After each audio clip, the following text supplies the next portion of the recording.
Ça faisait longtemps que la gare de Chambéry en avait besoin. Les travaux du nouveau pôle d'échange multimodal avancent. Après les gares d'Annecy, d'Aix-les-Bains ou encore d'Annemasse, le mauvais élève chambérien se modernise. Le site devient plus qu'une gare, avec un objectif, rassembler les différents modes de transport dans un même espace.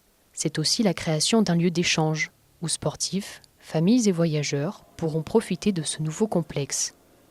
Au programme, une vélostation de 500 places, un hall de 1500 m², soit 1000 m² de plus qu'aujourd'hui pour les voyageurs, et un mur d'escalade.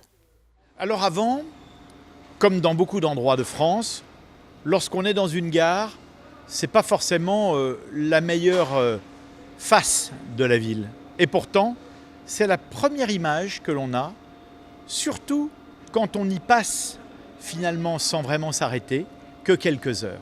Nous avons souhaité transformer cette image. C'est la raison pour laquelle on a fait cette gare transparente et qu'on lui a créé du lien avec le centre ancien qui est à proximité.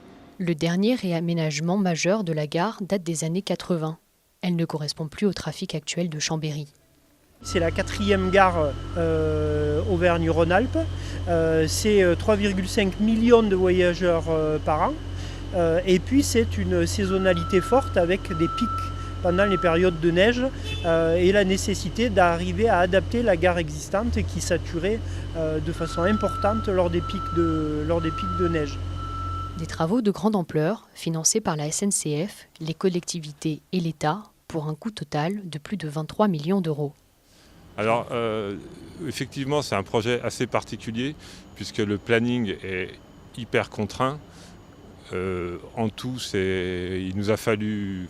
on aura disposé de 4 ans pour faire à la fois les études et les travaux.